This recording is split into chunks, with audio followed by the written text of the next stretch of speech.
আমাৰ সকলোবোৰ সপোন পূৰ্ণ হয়, কিন্তু তাৰ পিছতো সদায় ৰাতি আকৌ এটা নতুন সপোনে আহি চকুত লগ দিয়েহি।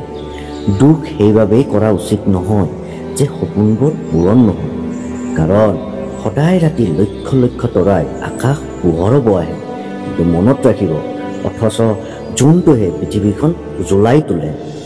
তো বন্ধু বান্ধৱীসকল, আহকচোন সপোন পূৰণ নোহোৱা এটা খেতিয়কৰ আমি কাহিনী শুনো, য'ত খেতিয়কজনে ইমান পৰিশ্ৰম কৰিছিল তথাপিও সি ছাকচেছ হ'ব পৰা নাছিল।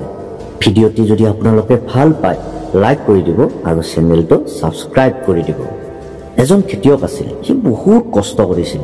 কষ্ট কৰি কিনে সি ধানৰ খেতি কৰিছিল, কিন্তু হয় কি সময়ত হয় কেতিয়াবা গৰমৰ কাৰণে, নতুবা বানপানীৰ কাৰণে, নতুবা বতাহ ধুমুহাৰ কাৰণে প্ৰত্যেক বছৰে তাৰ খেতি বৰবাদ হয় আৰু যিমান পাব লাগে ধান সিমান নাপায়। গতিকে সি দুখ কৰি আছিলে। ঠিক তেনেকৈ এদিন সি দুখ পাই কিনে গছ এডালৰ তলত বহি আছিলে। বহি কিনে ওপৰৰ পিনে চাই ভগৱানক ক'লে, হে ভগৱান, তোমাৰ ইমান শক্তি আছে, কিন্তু তথাপিও তুমি মোৰ পিনে ঘূৰি নোচোৱা। মই যদি তোমাৰ জেগাত থাকিলোঁ হয়, মোৰ যদি ইমান শক্তি থাকিলে হয়, মই দেখাই দিলোঁ হয় যে কেনেকুৱাকৈ ভক্তৰ লগত কৰিব লাগে বা বিপদবিলাক কেনেকৈ গুচাব লাগে। তেতিয়াই ওপৰৰ পৰা ভগৱানে মাত দিলে আৰু ক'লে, আচ্ছা হয় নেকি, ঠিক আছে, তেতিয়াহ'লে মই তোমাক মোৰ শক্তি দিছোঁ আৰু সেই শক্তি তুমি প্ৰয়োগ কৰি কিনে তোমাৰ খেতিখন কৰা আৰু চোৱা ভাল হয় নে নহয়। তেতিয়া খেতিয়কজনে মাত দিলে, ঠিক আছে ভগৱান, ময়ো আপোনাক দেখুৱাম যে শক্তি সঠিক জেগাত প্ৰয়োগ কৰি কেনেকৈ মানুহ ওপৰলৈ যাব পাৰে আৰু নিজৰ কৰ্মখিনিও ভাল কৰিব পাৰে। ভগৱানৰ শক্তি পাই কিনে খেতিয়কজন বহা সুখী হ'ল আৰু সি কি কৰিলে, সেই শক্তিৰে সি খেতি কৰিব আৰম্ভ কৰিলে। বহুত ধানৰ খেতি কৰিলে।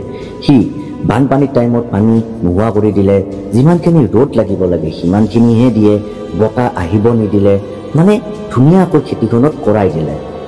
চাওঁতে চাওঁতে তাৰ ধানৰ খেতি ডাঙৰ হ'ব ধৰিলে আৰু এনেকুৱা দেখাত ধুনীয়া হ'ল যে খেতিয়কজন ইমান সুখী হ'ল আৰু সি মনতে ভাবিলে যে ভগৱানৰ শক্তি পাই মই নিজকে আজি ভাল জেগাত কেনেকুৱাকৈ প্ৰয়োগ কৰিছোঁ। সময় যিমানে যাব ধৰিলে ধানৰ খেতিও সিমানে আৰু দেখাত ধুনীয়া হৈ ভাল হ'ব ধৰিলে। সেই দিনটো আহিল যেতিয়া ধান কাটিবৰ টাইম হ'ব আৰু সি ধান কাটিবৰ কাৰণে গুচি গ'ল।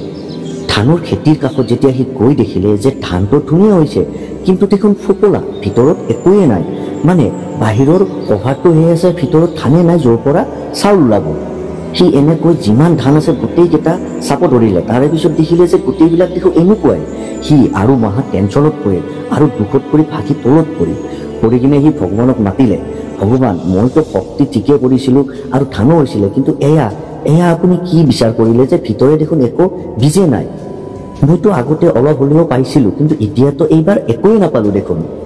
তেতিয়া ভগৱানে মাত দিলে, বোলে শুনা, তুমি শক্তি পাই কিনে যিখিনি কৰিছা ঠিকেই আছে, বাহিৰৰ পিনেতো ভাল হ'ব, কিন্তু ভিতৰৰ পিনে একো কিয় নহ'ল জানানে? সেই ধানখিনি, সেই খেতিখিনি, জীৱনৰ যি সমস্যা সেইখিনি সন্মুখীনেই নহ'ল। সেই ৰ'দ বৰষুণ বতাহ পানী একো ধৰণৰ সমস্যা নোপোৱাকৈ সি আগবাঢ়ি গ'ল।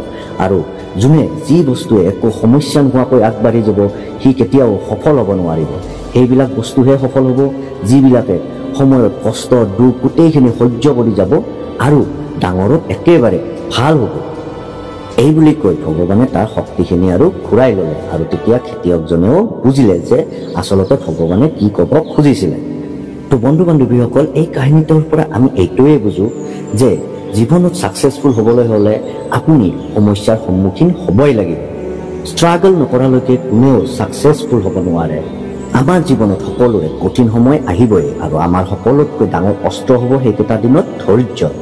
এটা কথা মনত ৰাখিব, ছাকচেছ হোৱাৰ পিছততো সকলোৱে দেখিব, কিন্তু সেইখিনি পোৱাৰ আগতে যিখিনি ষ্ট্ৰাগল কৰিছে কোনেও দেখা নাপায়। গতিকে ষ্ট্ৰাগলটো সদায় নিজৰ ক্ষেত্ৰত আৰু ছাকচেছফুল সকলোৱে দেখাৰ ক্ষেত্ৰত।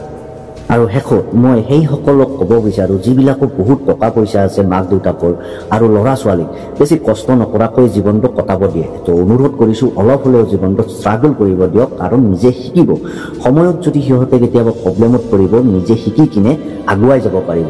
যদি এতিয়াই একো নিশিকে পিছলৈকে যদি বহুত ডাঙৰ প্ৰব্লেমত পৰে একোৱে কৰিব নোৱাৰিব। তো বন্ধু বান্ধৱীসকল, আশা কৰিছোঁ ভিডিঅ'টি ভাল লাগিছে, লাইক কৰি দিব আৰু চেনেলটো ছাবস্ক্ৰাইব কৰি দিব। তো লগ পাম নেক্সট ভিডিঅ'ত। ধন্যবাদ।